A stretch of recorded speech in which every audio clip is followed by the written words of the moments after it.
Hello, trainers! Professor Palm here, and welcome back to the spooky season. I also want to point out, this is my 75th video! I made it to 75. I may not be at 100 yet, but that's still 3/4 before I hit it. I want to thank all of you trainers, any of you who stood with me from the beginning to where I am now. Thank you from the bottom of my heart. I want to give a very special thanks to you. But enough about me. How about we talk about something very important, the weather? As you can tell, I have the weather trio with me. Isn't it great that it's finally starting to cool down? Whew. Nice to finally get some cool air. It was kind of getting annoying being in a major heat wave for a while. I swear, it was like being in a desert out there. Speaking of the desert, did you know that there's actually a terrifying Pokemon, well, a line that lives in the desert that could bring you to your doom? And it doesn't live under the ground, and it doesn't fly in the sky. It's in plain sight, but it waits for the perfect time to strike. And it also likes to terrify people and play with their prey. What Pokemon could it possibly be?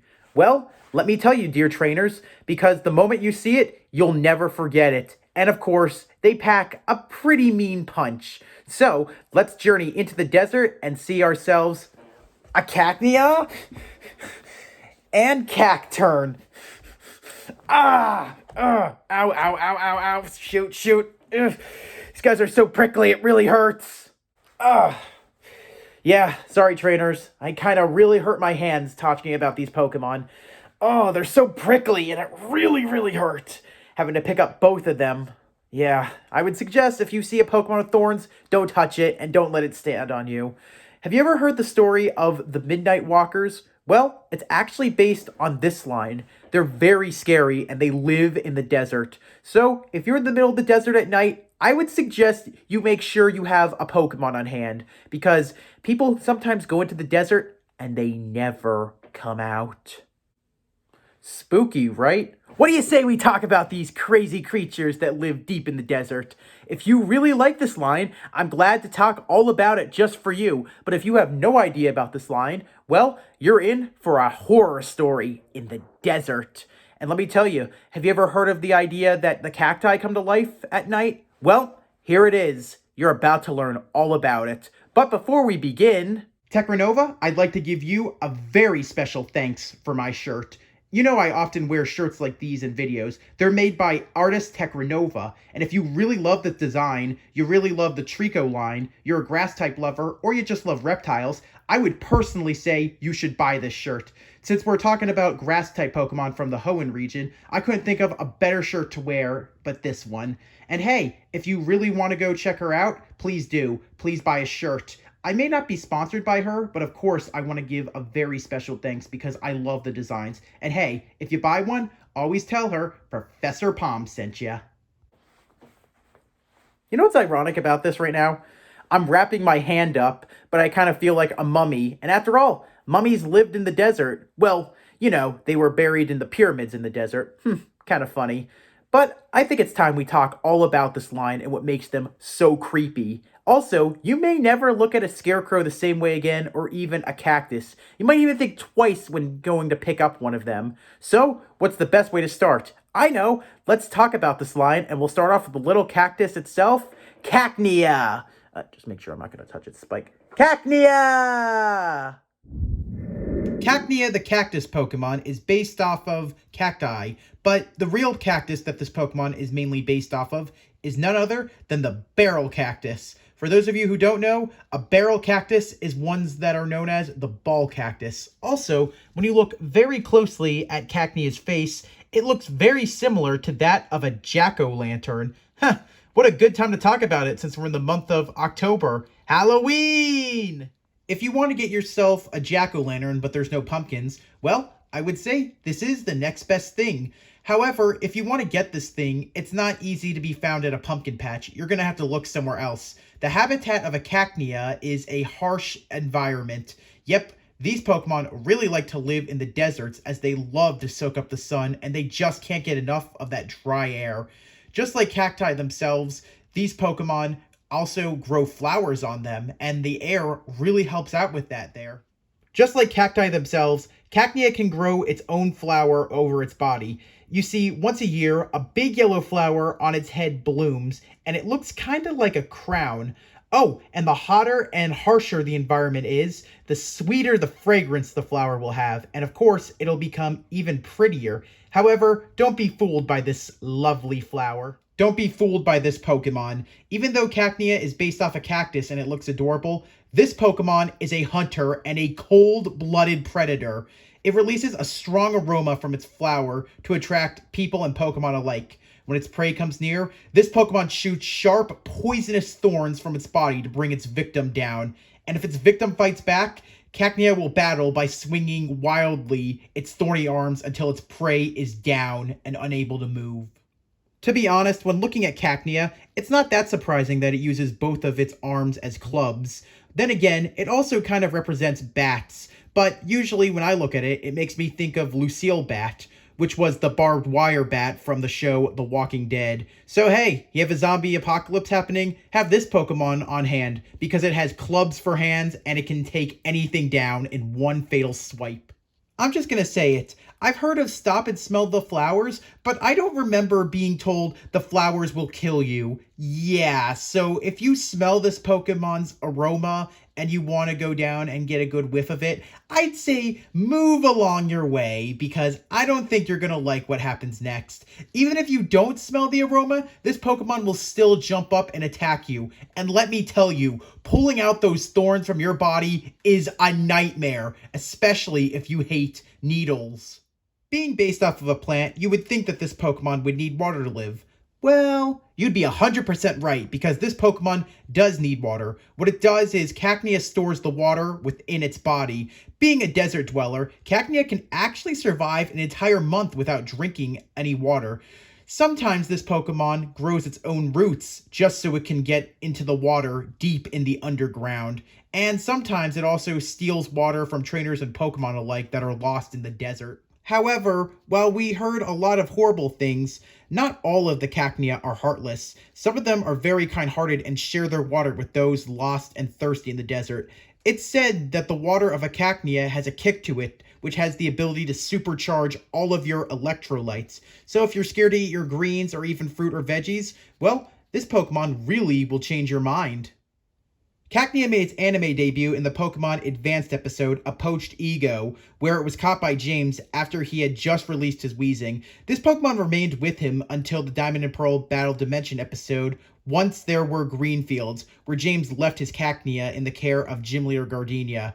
If you ask me, that episode really hurt to watch, especially the ending and seeing James break down. In the games, while Cacnea is not the signature Pokemon of anyone, and sadly no Grass-type gym leaders, in the wild, it's possible that you can have a chance of finding one with a 5% chance of holding the item, the Sticky Barb, which makes sense as you see they are a little cactus with a little tumbleweed on them, and its body is thorny and sticky.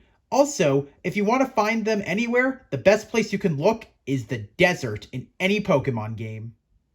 Being lost in the desert can always be scary, and these Pokemon make being in the desert even terrifying for the fact that they can steal your water as well as beat you up and watch you die. Yep, but if you want to see what the true horrors of the desert are at night, then I think it's time we evolve our little Cacnea into the Scarecrow itself, Cacturne. And if you ask me, this is what Dr. Jonathan Crane would look like in the Pokemon world, a Scarecrow of fear.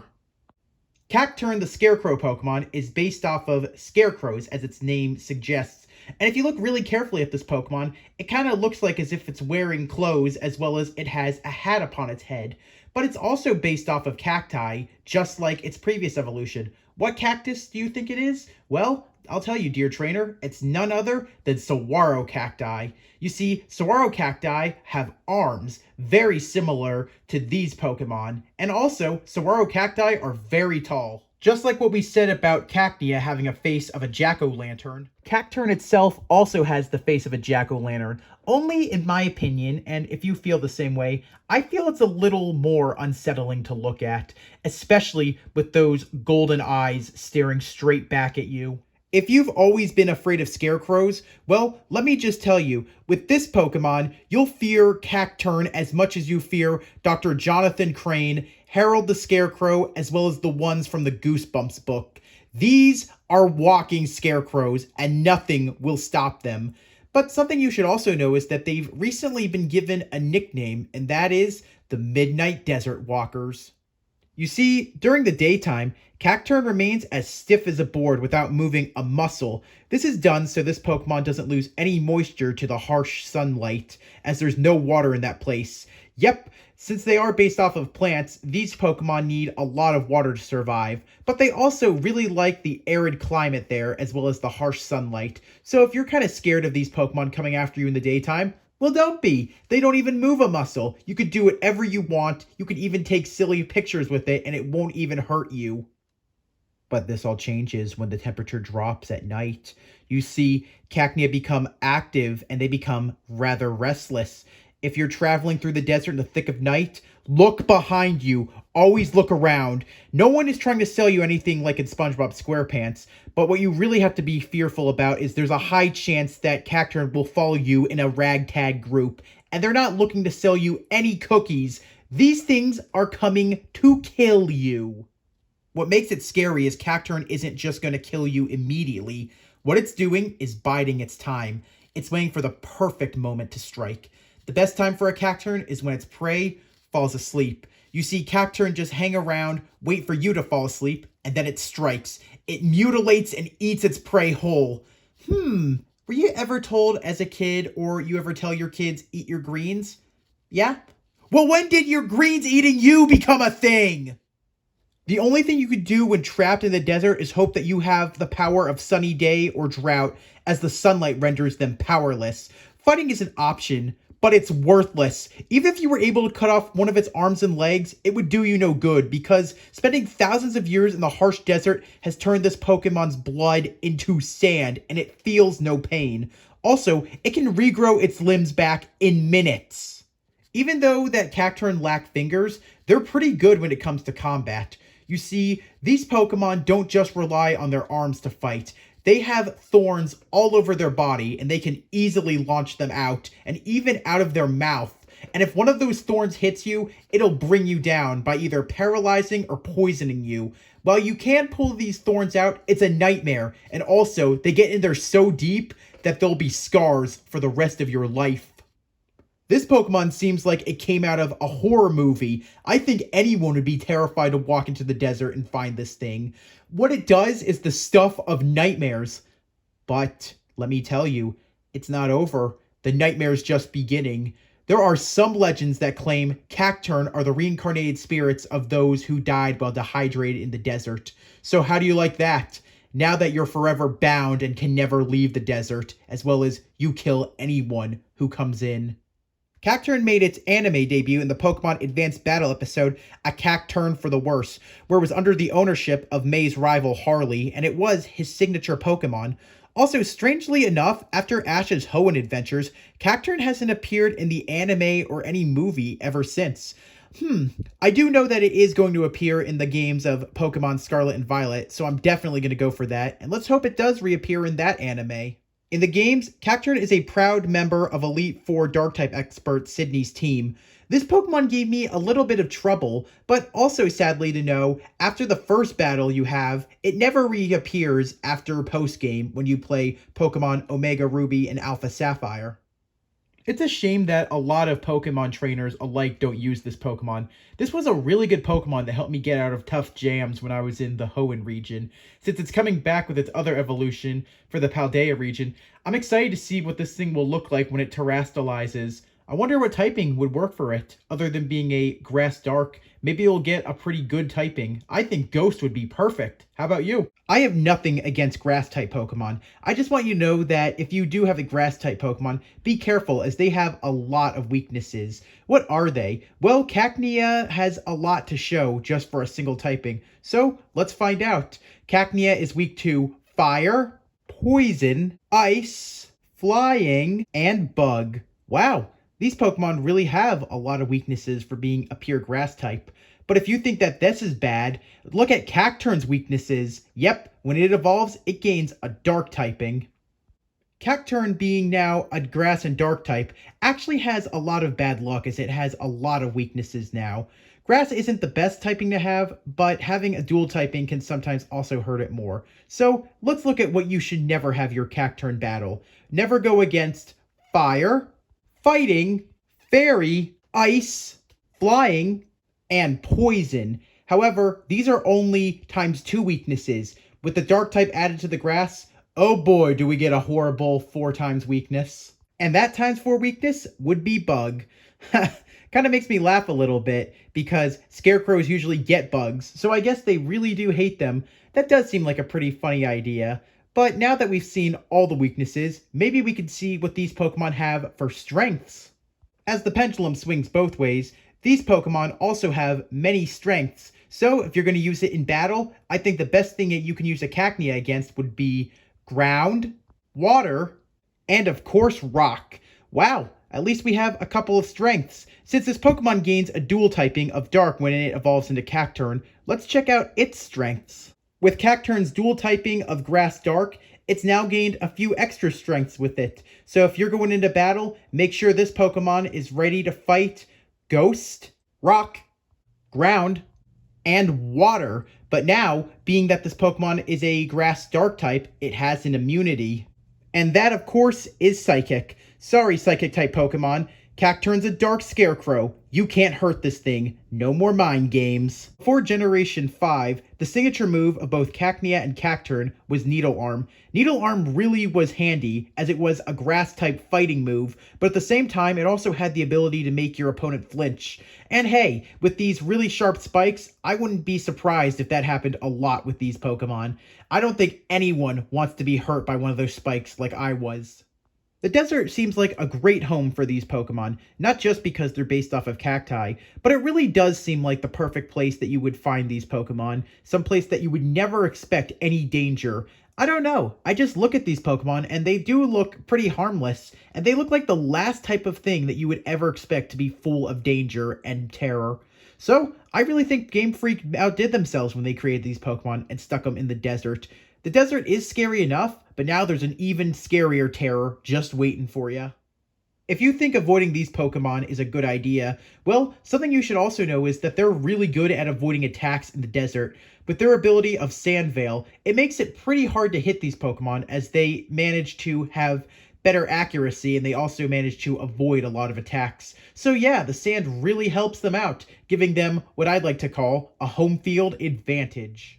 I saw a recent trailer of the Paldea region for Scarlet and Violet, but it makes me very happy to know that these guys are definitely returning for it. Also, they're going to terrestrialize. Maybe they'll change their typings, but I have to be honest, I was at a glass show recently and I saw some stuff that looked like glass cacti. So yeah, I'm kind of curious to see what they'll look like as crystal cacti. Maybe their thorns will be even sharper, maybe as sharp as glass and always pierce whatever they go through. Really is putting a smile on my face as well to see how artistic these things can look. If you ever go into the desert, make sure you have a Pokemon on hand. One at least that could take these guys on. And most of all, make sure it's a bug-type Pokemon, because bugs are their greatest fear. Did you ever eat your greens when you were a kid, or did you hate them? Well, I have to say, it does make me laugh for a fact that Pokemon took a little idea that our parents told us as kids and flipped it on its head. Yep, now our greens are coming to eat us. Maybe this is a good idea that you should not eat your greens or every vegetable because you have no idea what they're going to do to you in return. Yeah, I do know that not a lot of people eat cacti, but it still is kind of funny to think that your little cactus or a little plant that you raise could come to life and attack you. Ah, hello trainers. What do you think? I wrapped my hand up pretty good, but definitely I'm still in a lot of pain, so maybe I might go get an ice pack or whatnot. Well, what did you think about these Pokemon? You terrified of being in the desert? Or do you think that this is a Pokemon line that you'll always go for? Also, what do you think about them coming back for the Paldea region? I think it's a great idea. After all, I can't think of anything better than a salsa dance with these little cacti Pokemon. Also, if they were to get regional variants, What do you think would be a good one? You think a grass water would be fun? Or do you think it should go the way of grass fire, making it maybe a spicy jalapeno looking Pokemon? Who knows? But either way, I really would love to hear from you guys. If you liked what you saw, please leave a like. If you learned something new, you want to answer any of the questions, or you want me to cover a different Pokemon line, please comment. And as always, if you liked what you saw and you want to see more, click that subscribe button. The spooky season is getting even spookier, but let me tell you, now it's going to turning point where we're going to go and see Ghost. Time to become a ghost chaser next week. Hope you're ready to tune in. Thanks again for 75 videos, trainers, and I hope to make even more in the future. Thanks for watching. Palm out!